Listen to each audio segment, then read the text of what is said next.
Hello, this is Claire and welcome back to my channel, Claire the Bibliophile. Today I am here with a review of the book, The Altitude Journals by David J. Morrow. Today's book is in non-fiction. It has been taken from the author's own life. This book tells the story of the author's journey across the 7 summits of the world. The author, David, calls himself Dave.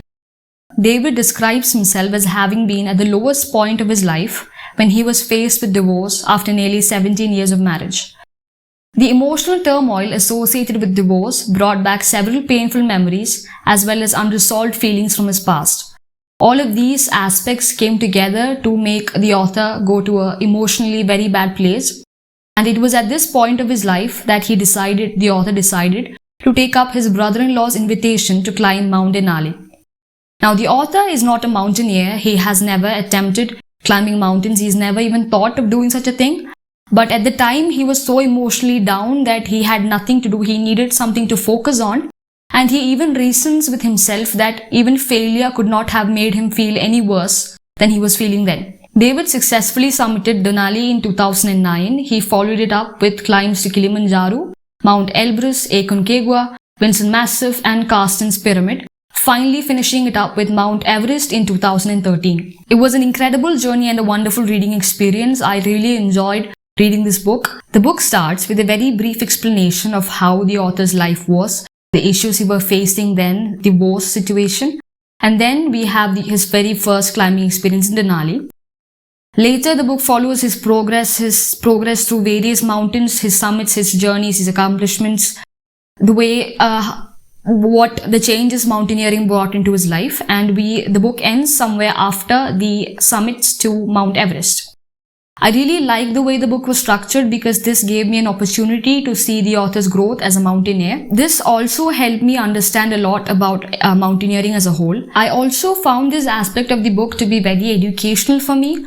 I, as a person, have little to no knowledge of mountaineering or mountain climbing. I just know that it's a very difficult thing to do, to climb mountains. I know there's a lot of hard work put into it, but I didn't know more about it and I've never even gone out in search of information regarding this. And in that aspect, the book was very educational for me.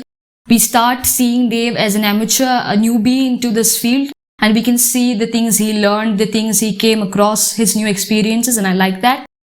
The author also included several instances of humor throughout the book, which I appreciated, because mountaineering is a dangerous sport. There's a lot of things. People actually risk their lives for a chance to stand on a summit, and I can't even wrap my head around the idea of risking yourself so much. But it is a dangerous sport and sometimes things get a bit too bleak. The author has been using humor in the book and I appreciated this because it kept the book light and fun. Another thing I liked about the book was the inclusion of photographs that were taken by himself and others on his journey with him. I found these photographs to be a reality check, a reminder that all of this actually happened. As a person who usually reads fiction, sometimes I forget that I'm reading a real life thing that actually happened. And these acted as a way for me to, get myself back to the track to say like, yeah, all of this happened. All of this actually really happened. One of the noticeable things about this book, about this journey that the author has taken is that it was never pre-planned. As a child or as a youngster, the author never thought of mountaineering as something he would try or something he would do. And this whole journey was based on a split-second decision.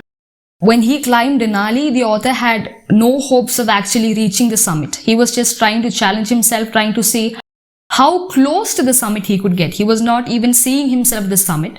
But once he got to Denali and he came back home, he was not thinking of another mountain he was not thinking of another journey, another mountain. But after some time staying at home, he felt this calling to go to the next mountain, Kilimanjaro.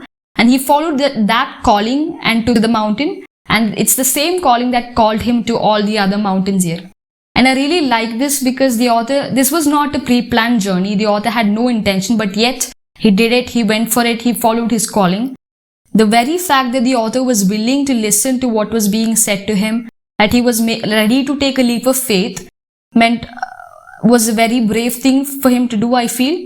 And I can also see the emotional growth that the author attained throughout each of these summits, how he was able to understand more about himself, his past, his family, the other people around him. And I can see that it was very beneficial to him. So even though the book is about mountaineering and mountain climbing and it tells the story of the author's journey, I feel that the book actually encourages a reader to listen to their own calling, to pay attention to what is being said in our life, to follow them, and to find peace with ourselves. So those are my thoughts on the book The Altitude Journals by David J. Morrow. I really love the book. I enjoyed this. I would wholeheartedly rate it a 5 out of 5 stars. There was nothing I disliked about it. And I would recommend this book for readers who are looking for an inspirational read about pushing your boundaries. The book was professionally edited. I found no errors in it. There are few minor profanities in there, but I don't think it will bother you too much. And I think this book is also suitable for even younger readers, as it is an eye-opener in many levels. So that's it for today. As always, I'll be leaving 3 links down in the description box down below. One of them will be my review of this book on Online Book Club. The second will be the purchase links of this book on Amazon. And the third one will be the link to the author's blog. That's another thing I have to mention here. The author has written a blog with all of his real life experiences from all of his journeys. That is not quite the same as the book, because the book was written later after a long time. But the other one is written in real time, just as things were happening. I checked out a few of his articles on the website, but I haven't been able to go through all of them. But I really like it, and I'll probably finish the rest of them because it gives me an entirely different perspective on this journey that the author has undertaken.